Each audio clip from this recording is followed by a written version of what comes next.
Hello, guys. Okay, I'm getting ready to read, so hushy. All right. Roots of the Revolution. By the way, those of you at home listening, the kids want me to shave my beard and leave my mustache. Others, like my wife, want me to shave all of it because she says I look like an ugly Santa.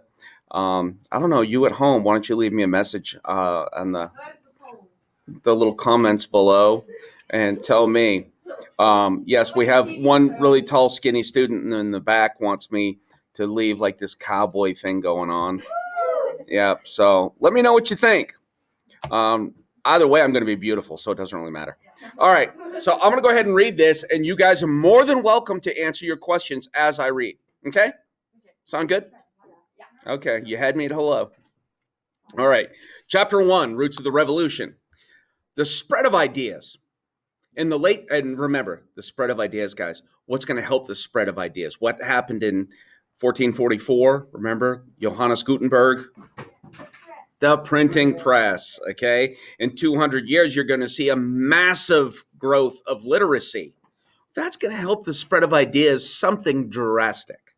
Okay, the spread of ideas. In the late 1700s, Paris, France buzzed with new ideas.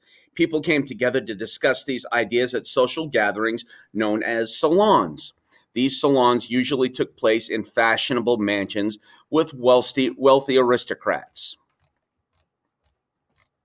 There's some of the people we're going to talk about. Remember, we talked about Montesquieu and Voltaire in the last chapter, and we briefly touched upon Jean-Jacques Rousseau. He had a famous quote, "Everywhere man is free, yet he is in chains." Good.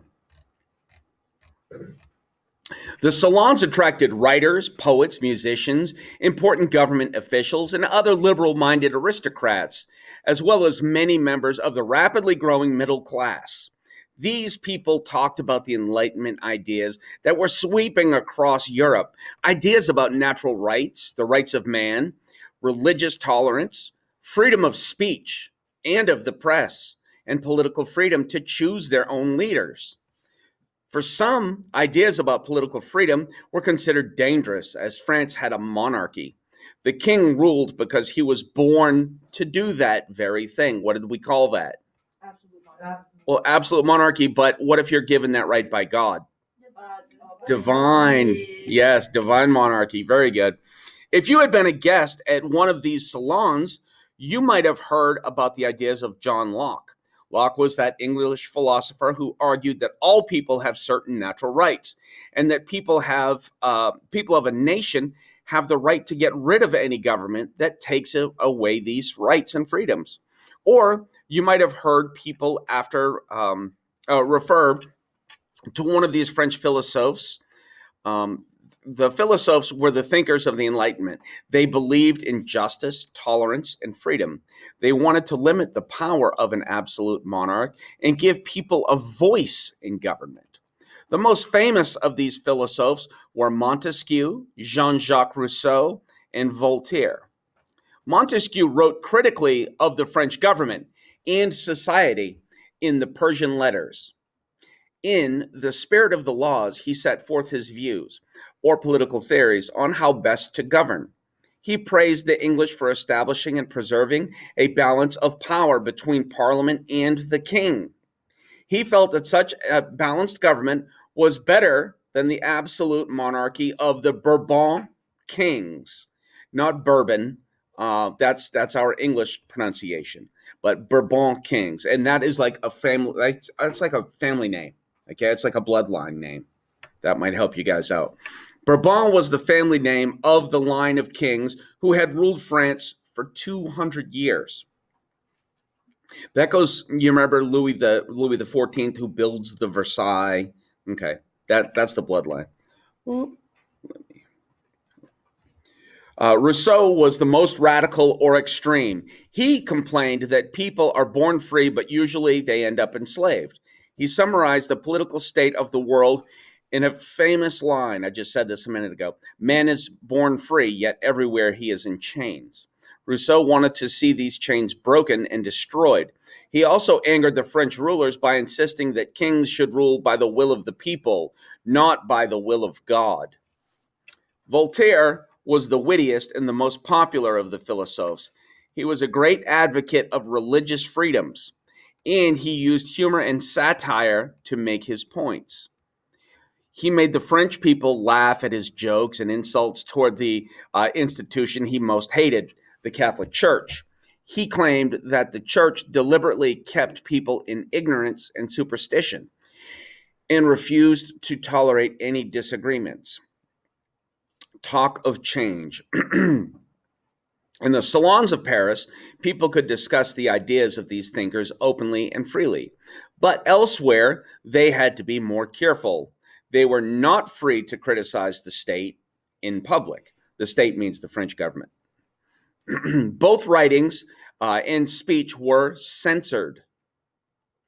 Works of Voltaire and other philosophers had to be circulated in manuscript form or sent to other countries to be printed as books and then smuggled back into France. Before I go on any further, isn't it weird how we in America, we have such amazing freedoms, but we don't necessarily know where they come from? This is where the freedoms come from. When I say we, me and my friend Thomas Jefferson, when he was writing the Declaration of Independence, he was reading these philosophers at the time, and that's where he was coming up with ideas like this. That's why our First Amendment in our Constitution says what? What are our freedoms? Freedom of speech, freedom of religion, freedom of press, right to peacefully assemble, and right to petition your government. Those are 5 freedoms, and we get all 5 of those freedoms from these French philosophers and English philosophers as well. Okay. I think in 8th grade you have to memorize all of them. Yeah, you should. Yeah, I'm pretty sure I'm pretty sure you will. All right. Despite the censorship, Enlightenment ideas continued to spread in France. Many well-educated members of the middle class and upper classes found these ideas appealing. They liked the idea of having a voice in government, something they had never had under the rule of the Bourbon kings. Even some members of the aristocracy were growing tired of the king's absolutist ideas and hoped for change. Some of the officials who were supposed to censor books secretly helped banned authors circulate their writings. By the late 1780s, the ideas of the Enlightenment had been simmering in the minds of French people for decades. Some philosophers, including Voltaire, believed that the best road to change was to convince the king to make these reforms.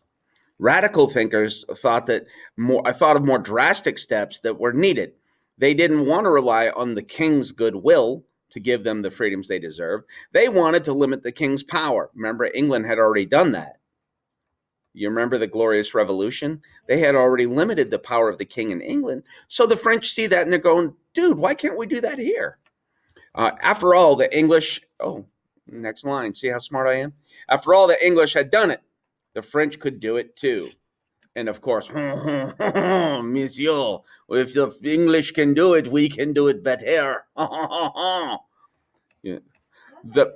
Thank you, I appreciate that. Well, I am French, so. The influence of English rights. Many French thinkers had visited England and had been impressed with English freedom. When Voltaire visited in 1726, the English way of government was firmly established.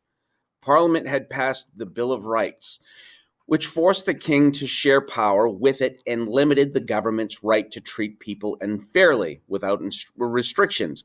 But it had taken a bloody civil war in the 1640s and the Glorious Revolution to establish England's limited monarchy. High officials of the French government worried. In 1649, the English had executed their king, Charles I. Imagine ordinary people just across the English Channel executing a monarch who had ruled by the divine right of kings. Indeed, English ideas traveled easily to France. Many liberal thinkers, including Voltaire and Montesquieu, believed that the English system was better than their own. Some French individuals or intellectuals began to ask, why not France?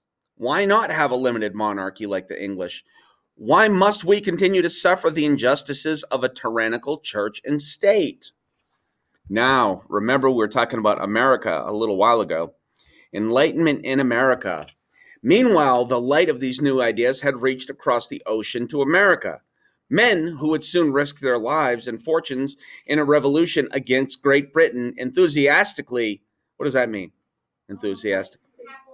They were absorbing these ideas of the French Enlightenment, the Enlightenment ideas.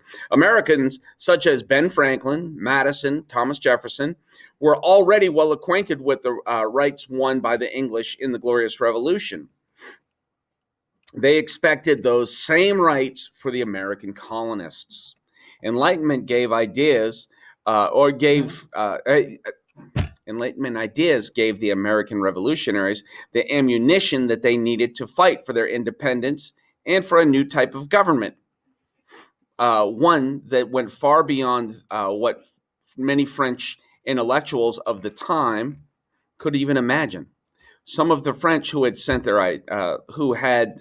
ideas would send more important help to the American revolutionaries.